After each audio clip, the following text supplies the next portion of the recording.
Hi guys, welcome to another video. Thank you so much to those of you who already subscribed, and if you haven't, please do so by clicking the subscribe button below.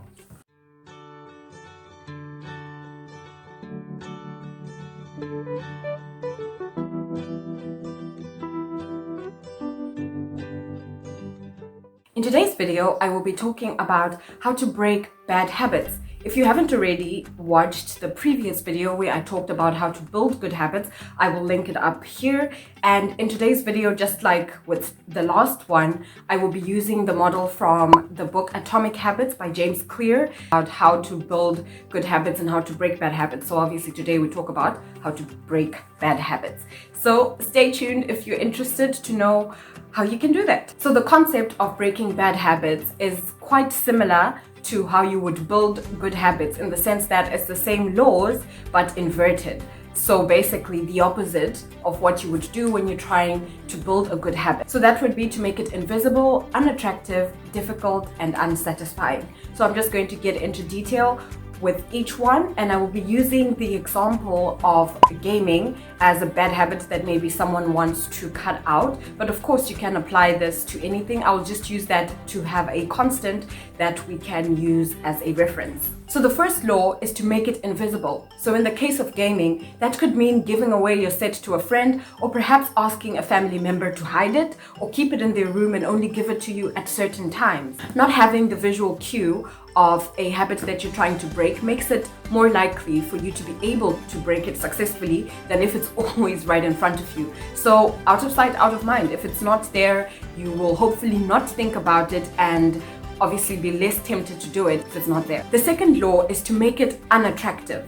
So really get into the details of why it is a good idea for you to cut out the bad habit. With gaming, it could mean that you have more time to spend with your family, and it's also just hurting your brain when you spend a large chunk of your day every day gaming. So if you're not really aware of the bad consequences of your habit, really put in time and effort into researching and trying to find out what actually happens to you in the long term, so that in a sense you can scare yourself into quitting the bad habit, and then you can be more convinced of making a change. It's very difficult to try to make a change based on what someone else is saying that you must do. But if you now know it for yourself and you have a firm conviction of how it's ruining your life, you're more likely to be more motivated to try to put a stop to it and to have the necessary motivation and will for you to do that. The third law is to make it difficult. So this is when you create friction between you and the habit that you're trying to break.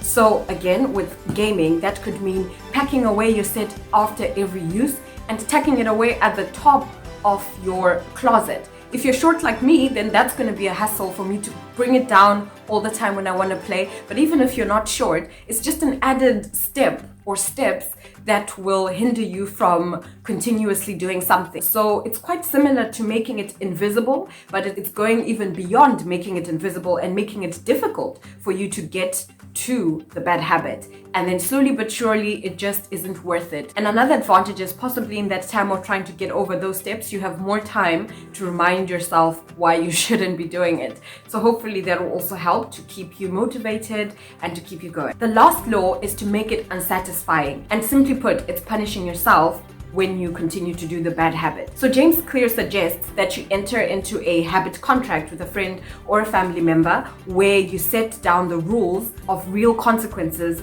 of you breaking your progress. So that can come in many forms. It could be depriving yourself of something. It could be actually paying money to your friend or your family member for breaking your progress. So there has to be real consequences, and consequences that will make it so that you will be motivated to not continue. And of course, it mustn't be anything violent. You should punish yourself in some way that will help you to keep yourself going and to keep you motivated to avoid the consequences of your bad habit.